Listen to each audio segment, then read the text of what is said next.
test, QCM, interrogation. C'est la meilleure manière pour évaluer votre niveau de connaissance par rapport aux notions théoriques vues dans les cours. Alors restez branchés jusqu'à la fin pour voir les solutions. Essayez donc de répondre avant que je vous donne la solution. Voilà. La question numéro 1. Un ordinateur dans un réseau donné communique avec un groupe spécifique d'ordinateurs. C'est quel type de communication? Broadcast, multicast, diffusion, unicast ou 3 tiers? C'est à vous de cocher là où les bonnes réponses. 2. Quelle instruction est vraie au sujet des adresses MAC, des adresses physiques? Les adresses MAC sont implémentées par des couches ou la couche réseau. Les 3 premiers octets sont utilisés pour identifier un fabricant ou une organisation de façon unique. Une carte réseau n'a pas besoin d'une adresse MAC que si elle est connectée à un réseau sans fil. La dernière partie de l'adresse est un numéro de série. Au changement du réseau, on doit changer d'adresse MAC. Voilà. C'est à vous de répondre. Donc, c'est-à-dire dire quelle est l'instruction qui est vraie concernant les adresses physiques ou les adresses MAC. Quel type de paquet est utilisé pour envoyer un message à toutes les machines d'un réseau local? Une diffusion, FFFF, multicast, une séquence de contrôle ou un broadcast. C'est-à-dire quand on veut envoyer à tout le monde sur un réseau donné, comment appelle-t-on ce concept-là? 4. Quelles expressions sont vraies au sujet des adresses MAC? Toujours ces questions relatives aux adresses physiques. Une adresse MAC est codée sur 48 bits. Vrai ou faux? Une adresse MAC est une adresse logique. L'ICANN est responsable de l'attribution des adresses MAC à des machines. Les 3 premiers octets sont utilisés pour identifier le fabricant de la carte réseau de façon unique. Quand une machine change sa carte réseau, elle aura une adresse MAC différente. Donc là, vous allez cocher les expressions qui représentent ou qui sont vraies au sujet des adresses physiques ou des adresses MAC. Maintenant, ça concerne les adresses IP.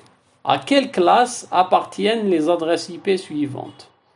Vous avez 142, 26, 67, 89, 71, 12, 15, 78, 12, 15, 4, 55, etc. Donc vous allez, pour chaque adresse, vous allez me dire à quelle classe appartient cette adresse-là. Donc pour chacune, vous allez me donner sa classe. Voilà. 6. Remplir le tableau suivant. Donc là, nous allons retrouver nos adresses IP de tout à l'heure. Donc pour chaque adresse IP, vous allez me donner sa classe. Ça, en principe, vous avez déjà répondu dans la question 5. Son masque, son adresse réseau et son adresse de diffusion. Pour chaque adresse IP, vous allez me donner la classe, le masque, l'adresse réseau et l'adresse de diffusion. 7. Combien de machines peut-on adresser avec un réseau de classe B? Ça veut dire quand on va choisir la classe B, avec un système d'adressage IP de classe B, combien de machines peut-on adresser? C'est-à-dire combien de machines peut-on construire avec une classe B? Combien de réseaux sont possibles avec les adresses de classe A? C'est-à-dire avec les adresses de classe A, on peut coder combien de réseaux? 256, 255, 126 ou 128. Question 9. Quelles informations sont ajoutées lors de l'encapsulation, c'est-à-dire lorsque l'encapsulation se produit au niveau de la couche transport du modèle TCP/IP. Qu'est-ce qu'on rajoute au niveau de la couche transport du modèle TCP/IP? Les adresses MAC source et destination, la taille du datagramme, le numéro de port de la source et de la destination, ou bien les adresses IP de la source et de la destination. Quelle est l'entête de la couche transport qui est donnée comme proposition à cocher? D'accord? Quelle est l'entête qui concerne vraiment l'entête de la couche transport? Dernière question. Lors de la réception d'un paquet, la couche transport sélectionne la bonne application et lui envoie le message. Comment appelle-t-on ce principe? Multiplexage, démultiplexage, encapsulation ou bien commutation de paquets.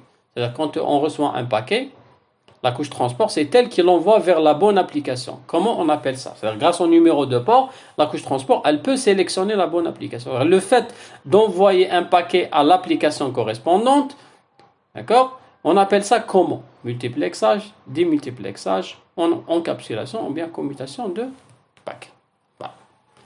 Donc, prenez le temps de répondre vous-même sur vos blocs-notes parce que je vais vous donner les solutions et par la suite, essayez de comparer vos solutions avec les miennes. Si vous voyez que je me trompe quelque part, ben, vous me signalez ça sous forme de commentaires ou de messages tout court. Voilà, on commence donc les solutions. Donc rappel, concernant l'adressage réseau, on a dit qu'on a deux types d'adresses. Donc vous avez l'adressage machine et l'adressage applicatif. L'adressage applicatif, c'est le numéro de port. L'adressage machine, nous avons l'adresse physique et l'adresse logique. L'adresse logique, c'est l'adresse IP, l'adresse physique, c'est l'adresse MAC. Le numéro de port se trouve au niveau de la couche transport.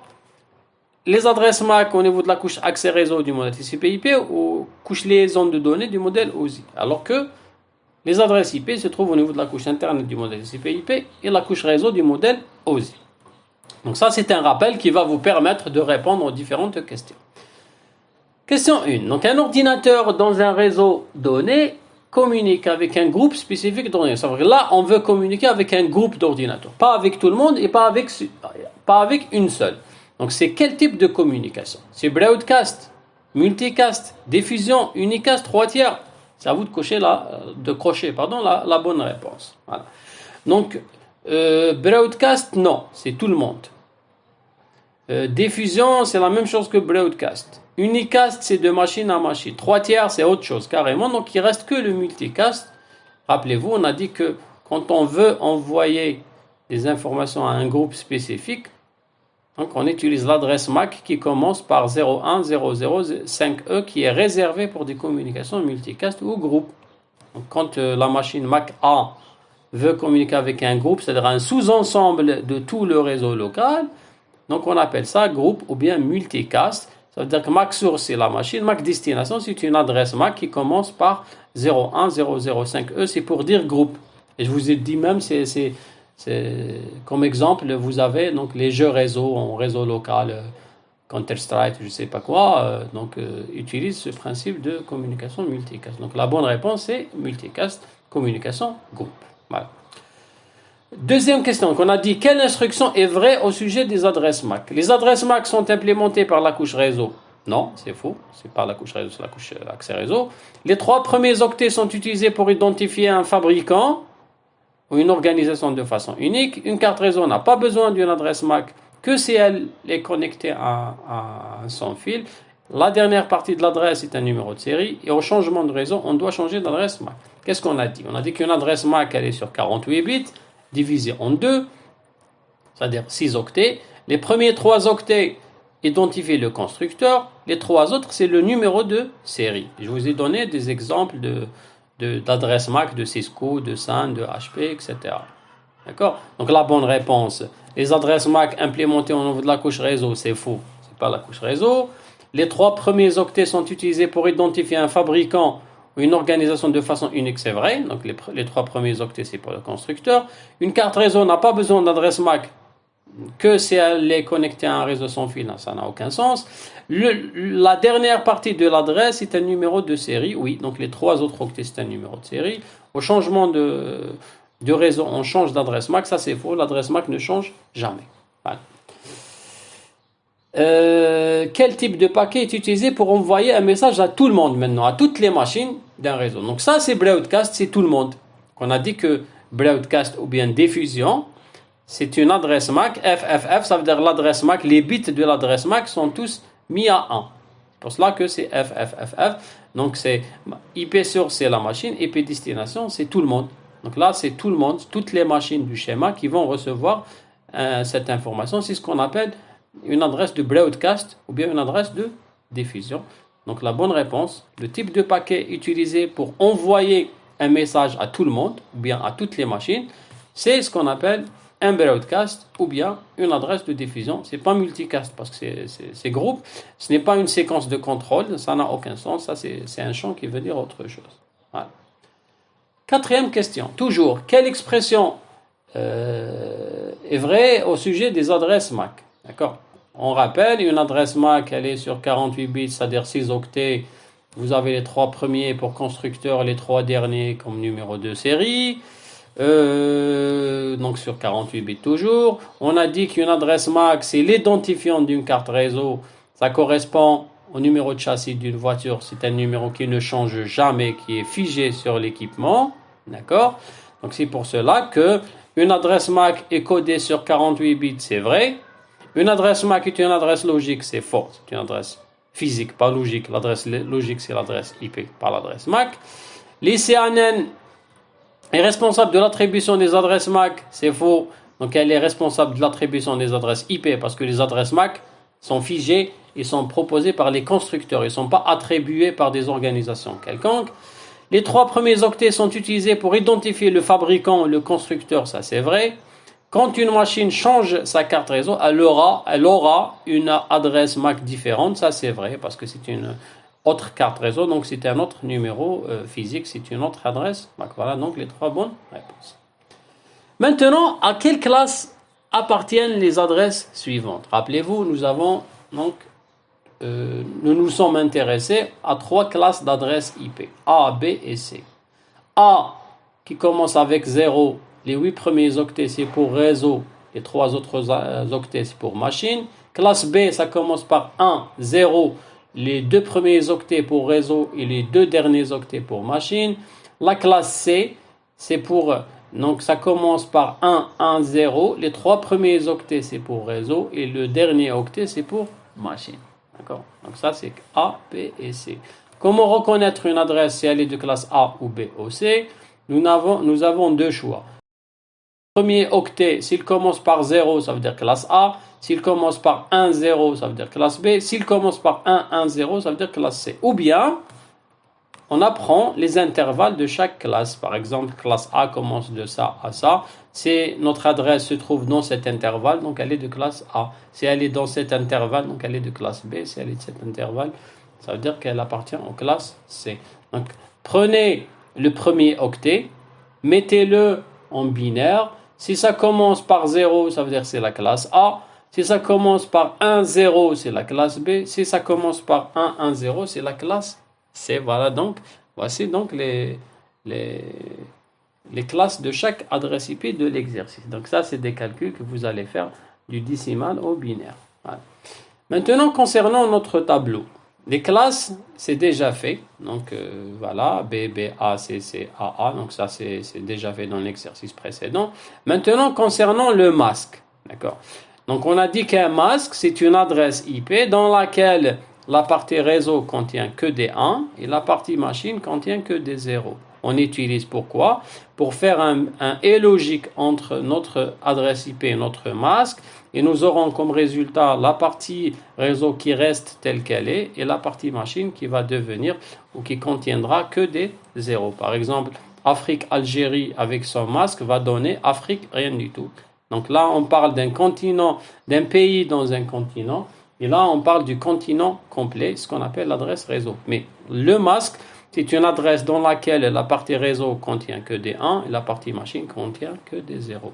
Voilà donc ce qui nous a permis de dire à la fin que la classe A, c'est 255.0.0.1. Pourquoi? Parce que la classe A, le premier octet, c'est réseau, le reste, c'est machine. Donc que des 1 dans la partie réseau, c'est 255. Que des 0 dans la partie machine, c'est 0, 0, 0. La classe B, c'est 255, 255, 0, 0. Pourquoi? Parce que les 2 premiers octets, c'est pour réseau, donc c'est que des 1. Quand décimal, ça donne 1, 1, 255, 255, 0, 0. La classe C, les 3 premiers octets, c'est pour réseau et le dernier, c'est pour machine. C'est pour cela que vous avez les 3 premiers octets, c'est que des 1, ce qui donne en décimal 255, 255, 255. Et la partie machine, c'est 0. D'accord? Donc, quand vous avez la classe B, le masque, c'est 255, 255, 0, 0. Toujours.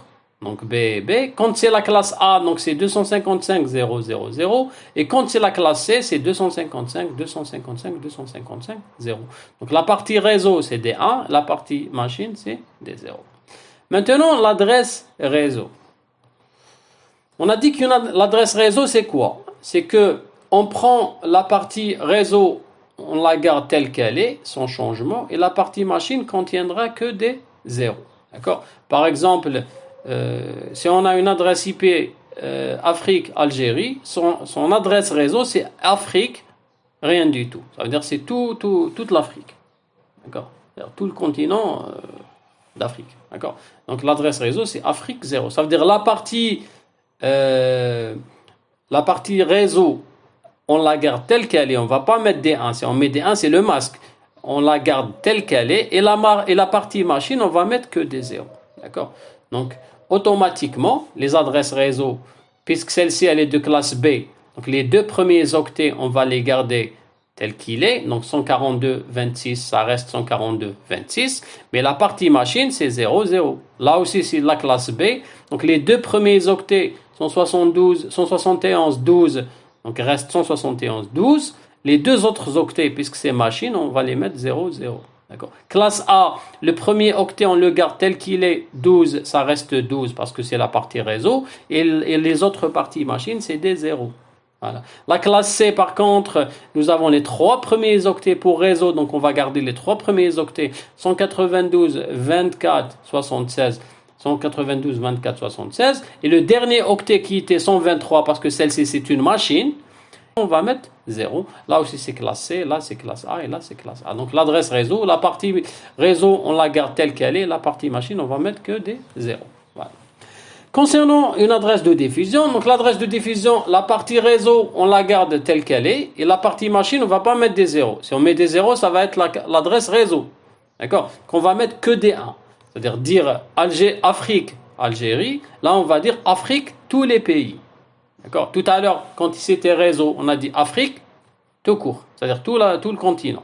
Là, on parle de diffusion, c'est-à-dire tout le monde, ça veut dire Afrique, là, tous les pays d'Afrique. Ça veut dire que la partie réseau, elle reste telle qu'elle est, sans changement, et la partie machine, on va mettre que des 1. D'accord? C'est pour cela que nous aurons la classe B, les deux premiers octets réseau, on va les garder tels qu'ils étaient, donc 142, 26, 142, 26. Le reste, c'est 255, 255. C'est quoi 255, 255? C'est qu'on va mettre que des 1, que des 1, que des 1, ce qui va donner 255, 255. Voilà, la classe A, on garde le premier octet, le reste c'est des 1. Et la classe C, les trois premiers octets, on va les garder tels qu'ils étaient, donc 192, 24, 76.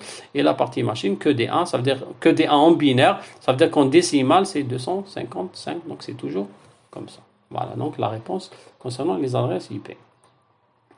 Voilà donc le résultat de l'exercice. Voilà, c'est à vous de refaire les calculs et de voir est-ce que réellement j'ai donné les bonnes réponses. Combien de machines peut-on adresser avec un réseau de classe B? D'accord. Réseau de classe B, ça veut dire que nous avons les deux premiers octets pour réseau et les deux derniers octets pour machine. Ça veut dire que nous avons 16 bits pour machine. C'est-à-dire si on veut connaître, on a vu que l'espace début et fin d'une adresse de classe B, donc ça commence toujours par 001 jusqu'à 128.001 jusqu'à 191, 255, 255, 254. Nous allons nous intéresser uniquement à la partie machine. D'accord? Pourquoi? Parce que la question c'est combien de machines peut-on adresser avec un réseau de classe B? C'est-à-dire on s'intéresse aux 16 octets concernant les machines. D'accord? Et puis on a dit que ça commence par 1 à 254. Pourquoi? Parce qu'on ne va pas compter la machine numéro 0. Parce que c'est la machine numéro 0, on tombe sur l'adresse réseau. D'accord? Et on ne va pas compter la machine 255. Parce que 255, on va tomber sur l'adresse de diffusion. Ça veut dire que ça commence par 1 et ça se termine par 254. C'est quoi 254? C'est que le dernier octet contient que des 1 et à la fin, vous avez 0. D'accord? Donc, la réponse, c'est que le nombre de machines qu'on peut adresser avec une adresse de classe B, c'est 2 puissance 16 moins 2. Moins 2, pourquoi? Parce qu'on enlève le 0 et on enlève le 255. Ça commence de 1 à 254. Ça veut dire que c'est 2 puissance 16 moins 2. Donc la bonne réponse, c'est 65 534. Pourquoi? C'est 2 puissance 16 moins 2. Nous avons 16 bits pour la partie machine. Donc c'est 2 puissance 16. On ne compte pas le 0 et le 255. Donc ça veut dire c'est 2 puissance 16 moins 2, ce qui donne 65 534. Voilà. Maintenant, combien de réseaux, pas de machines, combien de réseaux sont possibles avec les adresses de classe A? 256, 255, 126 ou bien 128. On a dit qu'une adresse de classe A, elle a le premier octet pour réseau et le reste c'est pour machine. Là, nous n'allons pas nous intéresser à la partie machine, mais à la partie réseau parce que la question c'est combien de réseaux. D'accord? Donc voilà, la classe A commence par cet intervalle et se termine par cet intervalle, mais là je dois vous donner une information. Donc logiquement, donc c'est de 0 jusqu'à 127. Ça veut dire qu'on peut mettre 128 réseaux différents. Ça commence par 0 jusqu'à 127. Donc de 0 à 127, nous avons 128 machines. Donc normalement la bonne réponse c'est 128. C'est non. Pourquoi c'est 126? Pourquoi? C'est exceptionnellement pour les adresses de classe A. Parce que on ne compte pas le 0, d'accord? Il n'y a pas de machine qui commence par, il n'y a pas de réseau qui commence par 0, et on ne compte pas le 127. Donc la partie 127, on ne la comptabilise pas. Pourquoi? Parce qu'elle est réservée pour ce qu'on appelle des boucles locales. Nous allons voir ça dans les TP, dans les prochains exercices. D'accord? Donc, une adresse de classe A, c'est vrai, nous avons le premier octet, c'est pour réseau, mais combien de réseaux on peut faire? Puisqu'on peut aller de 0 jusqu'à 127, donc logiquement c'est 128. Non, le 0, on ne le compte pas. Et le 127, on ne le compte pas parce qu'il est réservé pour ce qu'on appelle les boucles locales. Donc, la bonne réponse, c'est 126. Voilà. Sinon, pour les autres classes B et C, ce n'est pas la même chose. Donc, la partie réseau, en principe, on n'a pas d'exception. On n'élimine pas vraiment le reste. Voilà. Bon, je vous rappelle qu'on avait vu jusqu'à présent que l'adressage, c'est-à-dire réseau-machine. On n'a pas encore vu réseau, sous-réseau, machine. Ça, on va le voir dans la deuxième partie du module. Donc, au lieu de dire Afrique-Algérie, on peut dire Afrique, Algérie, Oran. Ça veut dire réseau, sous-réseau et machine. Donc, Oran appartient au sous-réseau Algérie qui est le pays, et le pays lui-même appartient au réseau qui est le continent Afrique. D'accord? Voilà. Donc ça, on va le voir par la suite, on n'a pas encore vu, donc il ne fait pas partie de notre exercice pour l'instant. 9e question, quelles informations sont ajoutées lors de l'encapsulation, lorsque l'encapsulation se produit au niveau de la couche transport du modèle TCP? Au niveau de la couche transport, qu'est-ce qu'on trouve?